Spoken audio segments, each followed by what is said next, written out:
Praise the lord. యేసుక్రీస్తు నామములో మీ అందరికీ శుభములు. ఈరోజు మనం ధ్యానం చేసుకోబోయేటువంటి అంశం కుండలు. కుండలంటే చాలామందికి తెలిసే ఉంటుంది. పాట్స్. ఏదైనా ఒక పదార్థాన్ని మనం నిల్వ చేయాలంటే మనం ఈ యొక్క కుండలను వాడుతూ ఉంటుంటాం. కుండల్లో ఏమి ఉండాలో ఏమి ఉండకూడదో మనం బైబిల్ గ్రంథంలో నుంచి చూద్దాం. కొన్ని కుండలను మనం ఈరోజు బైబిల్ గ్రంథం నుంచి ధ్యానం చేసుకుందాం. 2వ రాజుల గ్రంథం 4వ అధ్యాయం 2వ వచనంలో మనం చదివినట్లయితే, ఎలీషా, నా వలన నీకు ఏమి కావాలను, నీ ఇంటిలో ఏమున్నదో అది నాకు తెలియజెప్పుమనెను. అందుకు ఆమె, నీ దాసురాలనైన నా ఇంటిలో నూనె కుండ తప్ప ఒకటి ఉన్నది, అది తప్ప మరేమీ లేదని.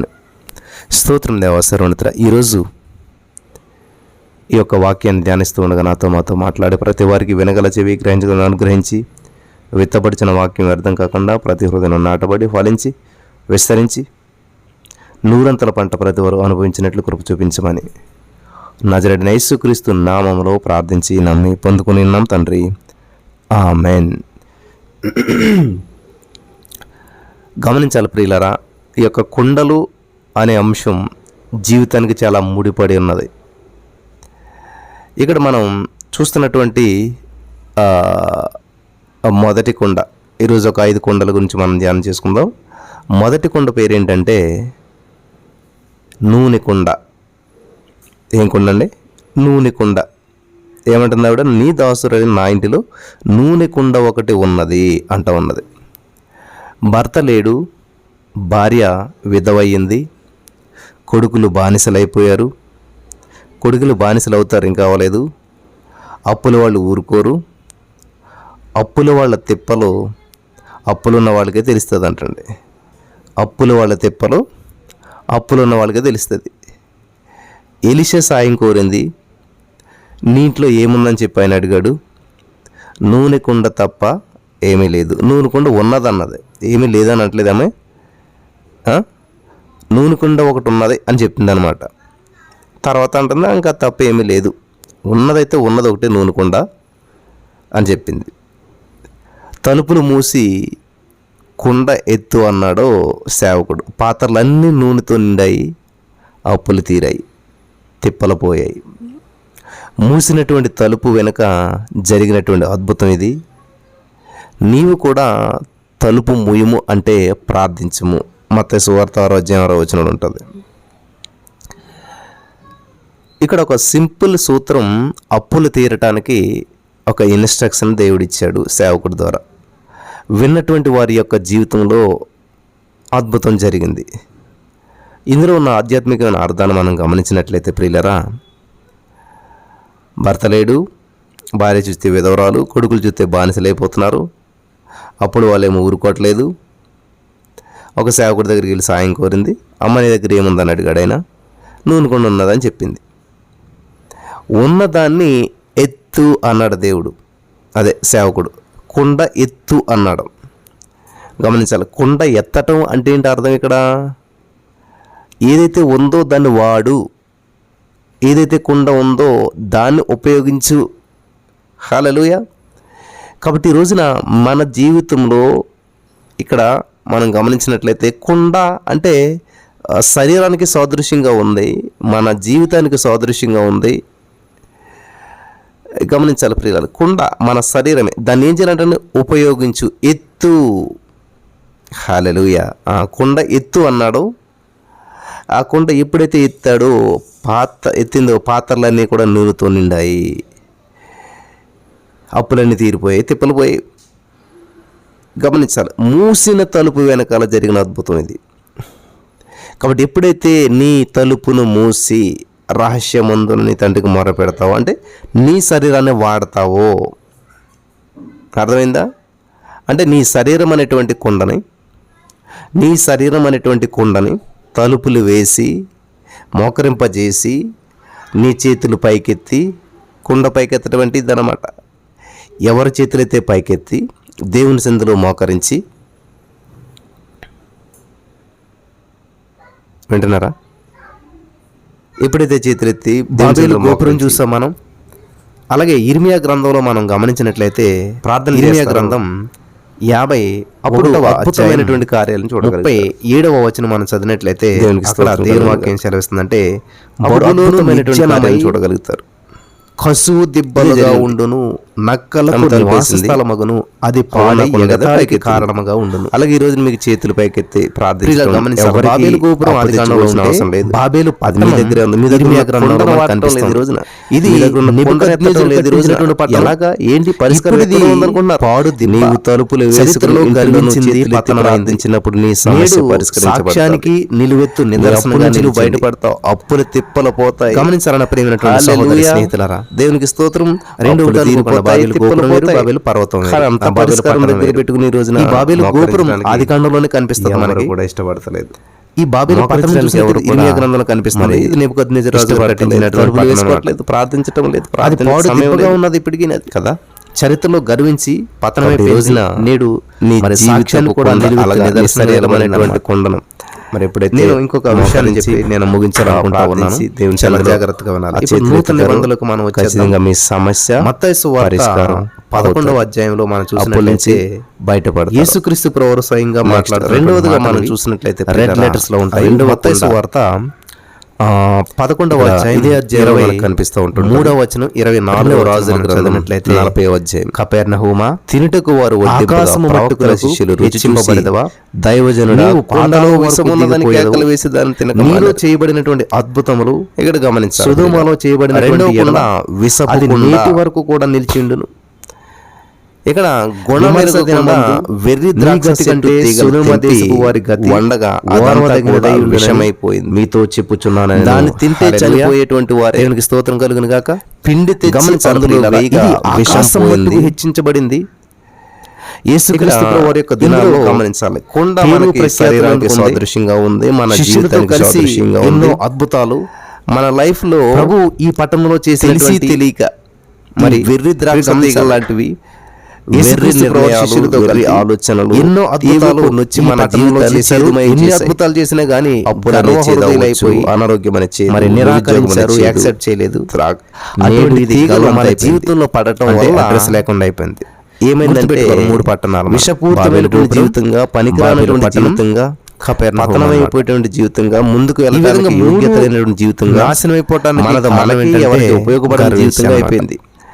అప్పుడు ముందుకు సాగించలేం, ముగించాలనుకుంటా ఉన్నాం. చూసినట్లయితే 137వ కీర్తన 9వ వచనం చదివినట్లయితే అని చూసినట్లయితే పిల్లలను పట్టుకుని అనేటువంటి పిండి మనకు వస్తే విషం అనేటువంటి పాపం చూసారా.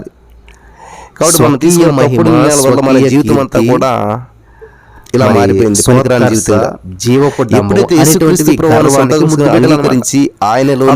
పసిపిల్లలను బండకేసి మన జీవితాన్ని ఆయన అండర్లోకి ఎప్పుడైతే ఇస్తామో కొత్త నిబంధనలకు మొదటి కొరింథీయులు 10వ అధ్యాయం మనలోకి వస్తే విషం అనే అందరూ పోయింది. పిండి సంబంధమైనటువంటి పిండి వేసిన విషం పోయింది. మంచిగా ఆత్మ సంబంధమైనటువంటి బండలోనే త్రాగుతం కొండగా మార్చబడిపోయింది. పనికిరాని పనికిమాలినట్టు మన జీవితాలు ఈ పసిపిల్లల లాంటి గర్వపు ముద్దు బిడ్డలను మార్చబడతాయి. కొట్టాలి. మొదటి నూనె కొండను చూసాం మనం, విసపకుండను చూసాం. అప్పుడు మన జీవితంలో అద్భుతాలు మనం చూసాం. పూర్వకాలం ఈ వాషింగ్ మెషిన్ రాలేనప్పుడు ఎలాగా ఆ బట్టలన్నీ షార్పలేసి వార్త ఒక బండకి వేసి కొట్టేటువంటి 14వ అధ్యాయం 13వ వచనంలో అప్పుడు ఏమైంది, ఆయన నీళ్లకుండా తెలగొచ్చిన ఒక మనుషుడు మీకు ఎదుటి రోజున మరి మనం పసిపిల్లలంటే ఏదో అనుకుంటుంటారు. నీళ్లకుండా పసిపిల్లల లాంటి ఎక్కడ సిద్ధపరచాలి అంటే స్వకీయ మహిమ అడిగినటువంటి శిష్యులతో నీళ్లకుండా మోసేవారిని గురించి చెప్పినటువంటి కూడా గర్వానికి ముద్దు బిడ్డలు అనమాట. దేవుడు ఇటువంటి ముద్దు బిడ్డలు బండకేసి కొట్టాలి. యేసుప్రభువారు ఈ పసిపిల్లలు వెళ్ళాడు. అక్కడ నీళ్లకుండా మోయిచున్న ఒక మనిషి మనస్కులు ధన్యులు వారు చెప్పి స్వతంత్రించుకుంటారు. చాలా స్పష్టంగా భాగ్యం ఈ మాటలు వినిచిన వారికి పాత నిబంధనలో మనం చూసినట్లయితే ద్వితీయోపదేశకాండం 32వ అధ్యాయం 2వ వచనం మనం చదివినట్లయితే అక్కడ నా ఉపదేశము వాన వలె కురియును, నా వాక్యము మంచు వలె, లేత గడ్డి మీద పడువు చినుకుల వలె, పచ్చిక మీద కురి వర్షం వలె ఉండును. గమనించాలి, ఇక్కడ అర్థమైంది మీకు అందరికీ. నీళ్లకుండా మోయువాని గురించి చెప్పినటువంటి సందర్భం ఇది. ద్వితీయోపదేశకాండం 32వ అధ్యాయం 2వ వచనం మనం చదివినట్లయితే అక్కడ ఏమనున్నదంటండి, నీళ్ళ అంటే నా ఉపదేశము వాన వలె కురియును, నా వాక్యము మంచు వలెను, లేత గడ్డి మీద పడుగు చినుకుల వలెను, పచ్చి మీద కరిగి వర్షం వలెను ఉండును. ఇక్కడ ద్వితీయోపదేశకాండం 32వ అధ్యాయం 2వ వచనం ప్రకారం నీళ్లు అంటే వాక్యము. వాక్యాన్ని మనం మోసుకొని వెళ్ళాలి. ఎక్కడికి? ప్రజల యొద్దకి. వాక్యాన్ని మనం మోసుకుని వెళ్ళాలి. గమనించాలి, ఇక్కడ నీళ్ల కుండ అంటే నీళ్లను మోసుకొని నీళ్లను తీసుకుని వెళ్ళే కుండ అని అర్థం. కాబట్టి ఇక్కడ నీళ్లు అనేటువంటి సందర్భాన్ని మనం గమనించినట్లయితే ఇక్కడ నీళ్లు అంటే వాక్యానికి సాదృశ్యంగా ఉంది. అంటే వాక్యాన్ని మోసుకుని వెళ్ళేటువంటి కుండ, వాక్యాన్ని తీసుకుని వెళ్ళేటువంటి కుండ. హల్లెలూయా. కాబట్టి ఈరోజున మన జీవితాలు కూడా, మన శరీరం కూడా ఒక కుండ. ఈ శరీరము, ఈ జీవితం దేనితో నింపబడి ఉన్నది, ఇది గమనించవలసినటువంటి విషయం అన్నమాట. మా శరీరంలో రక్తం ఉందండి, మా శరీరం ఓకే, కానీ ఇక్కడ నీళ్ల కుండ అనగా దేవుని వాక్యం చేత నింపబడిన కుండ, దేవుని వాక్యాన్ని మోసుకొని తీసుకుని వెళ్ళేటువంటి కుండ. హల్లెలూయా. అర్థమైంది కదా. నెంబర్ 1 నూనె కుండ, నెంబర్ 2 విసపు కుండ, నెంబర్ 3 నీళ్ల కుండ. ఇంకొక 2 కుండల గురించి మనం చూసి ముగిందాం ప్రియులారా. న్యాయాధిపతుల గ్రంథం 7వ అధ్యాయం 16వ వచనం మనం చదివినట్లయితే ఆ 300 మందిని 3 గుంపులుగా చేసి బూరను వట్టి కుండను ఆ కుండలలో దివిటీలను ప్రతి వాని చేతికిచ్చి వాటితో ఇట్లా నేను నన్ను చూచి నేను చేయనట్లు చేయుడి. ఇక్కడ ఏమున్నదంటండి, దివిటీలు అంటే ఈ కొండ ఎలాగుంది, ఇప్పుడు మండుతుంది.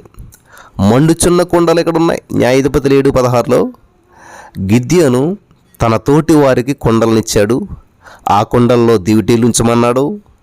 దివిటీలు మండుతూ ఉన్నాయి. గమనించారు, ఇక్కడ కుండ మన శరీరానికి సాదృశ్యం అయితే, మన శరీరం ఒక కుండ అయితే, ఆ దివిటి దేవుని యొక్క ఆత్మల మంట అయితే, ప్రభు కొరకు మండేటువంటి కుండలుగా మనం ఉండాలి. ప్రభు కొరకు మండేటువంటి కుండలుగా ఉండాలి. ప్రభు పెట్టిన ఆత్మ మంట మనలో మండుతూ ఉండాలి. కాబట్టి ఇక్కడ నీళ్ల కుండ అంటే మామూలుగా కాదు, దేవుని వాక్యంతో నిండిన కుండ. మండుచున్న కుండ అంటే, మండే కుండ అంటే దేవుని ఆత్మచేత మండించబడేటువంటి కుండగా మనం ఉండాలి. హల్లెలూయా. ప్రభు కొరకు మండేటువంటి కుండలుగా మనం ఉండాలి. ఇంకా దీని గురించి మీకు అందరికీ అర్థమైందని చెప్పి నేను నమ్ముచూ ఉన్నాను. 5వ కుండ మనం చూసినట్లయితే ప్రియులారా, నూతన నిబంధనలో పేతురు రాసిన మొదటి పత్రిక 3వ అధ్యాయం 7వ వచనం మనం చూసినట్లయితే అటువలే పురుషులారా, జీవమును కృపావరములలో మీ భార్యలు మీతో పాలువారై ఉన్నారని మీరు ఎరిగి ఎక్కువ బలహీనమైన ఘటమని భార్యను సన్మానించి మీ ప్రార్థనలకు అభ్యంతరం కలగనున్నట్లు జ్ఞానం చెప్పిన వారితో కాపురించండి. ఘటము అన్న కొండే, బలహీనమైన ఘటం అంటే ఇక్కడ అంటే బలహీనమైన కొండ.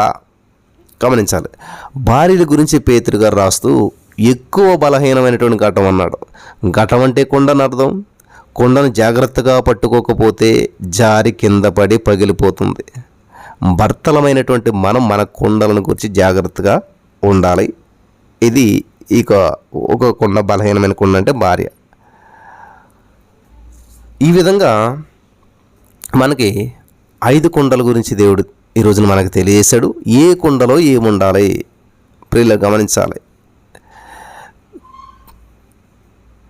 అన్ని కుండలు ఒకేలా లేవు, అన్ని కుండల్లో ఒకేటి లేదు, ఒక చేత నింపబడలేదు.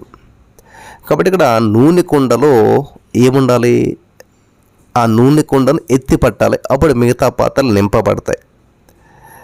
హల్లెలూయా. విసపు కుండ పనికొచ్చే కుండగా మార్చబడాలంటే పిండి పడాలి అందులో. అంటే యేసుక్రీస్తు ప్రభువారు మన విసపు జీవితంలోనికి ఆయన వచ్చినట్లే మన జీవితం, మలినమైన జీవితం మహిమకరంగా మార్చబడుతుంది. ఇక్కడ కుండలో నీళ్లు కుండ అంటే దేవుని వాక్యం నింపబడినటువంటి కుండ. మండుచున్న కుండలంటే దేవుని ఆత్మచేత నింపబడినటువంటి వారు. బలహీనమైనటువంటి కుండ అంటే భార్య. కాబట్టి ఇద్దరం ఏక శరీరమై ఉంటాం కాబట్టి చాలా ఆచితూచి అడుగులు వేస్తూ మరి ప్రభువును మహింపరుస్తూ జీవితంలో ఎక్కడ ఓడిపోకుండా ఎటువంటి పరిస్థితులు ఎదురైనా కూడా మరి డిసప్పాయింట్ అవ్వకుండా చాలా జాగ్రత్తగా ముందుకు వెళ్ళాలన్నమాట. ఇక్కడ గమనించినట్లయితే ప్రియులారా, మన శరీరమే ఒక కొండ, మంటి ఘట్టం అన్నాడు అపోస్తలుడు అయినటువంటి పౌలు గారు. ఇక్కడ అపోస్తలుడు అంటూ ఉన్నాడు అనమాట. ఏమని? మన శరీరం ఒక కొండ అని చెప్పేసి. ఆ మంటి ఘట్టంలోనే మహిమైశ్వర్యం దాచి ఉంచాడు మన దేవుడు. నా ప్రియమైనటువంటి సహోదరి, స్నేహితులారా, ఈ వాక్యం ఇచ్చిన ప్రతి వారులారా, నీలో మహిమ దాగుంది. అది ఎప్పుడైనా నువ్వు గ్రహించావా? మట్టి కుండ అనుకోవద్దు, వట్టి కుండ అనుకోవద్దు, అది మహిమతో నింపబడినటువంటి కుండ. ఆ మట్టి ఘట్టంలోనే మహిమైశ్వర్యాన్ని దాచించాడు మన దేవుడు. కాబట్టి ఎందుకు పనికిరాని మట్టి ఘట్టాన్ని అనవద్దు. మహిమతో నింపబడిన మట్టి ఘట్టాన్ని, మహిమైశ్వర్యంతో నింపబడిన మట్టి ఘట్టాన్ని, మహిమైశ్వర్యం దాచినటువంటి మట్టి ఘట్టాన్ని అని చెప్పి మనం ఎప్పుడైతే దేవుని మహింపరిచేటువంటి వారిగా మనం ఉంటామో అద్భుతాలు మనం చూడగలుగుతాం. హల్లెలూయా, దేవునికి స్తోత్రం కలుగును గాక. కాబట్టి ఈ రోజున వట్టి ఘట్టం మట్టి ఘట్టం అనుకోకుండా ఇన్ని ప్రత్యేకతలు మనలో దాచి ఉన్నాడు. పరిశుద్ధాత్మ దేవుడు ఈ యొక్క కుండల్లో ఉన్నటువంటి సత్యాన్ని తెలియజేసి మరి ఇక్కడ ఉన్న ప్రతి వారిని మహిమకరమైనటువంటి జీవితం జీవించడానికి సహాయం చేసి నడిపించి బలపరచును గాక. ఆమేన్.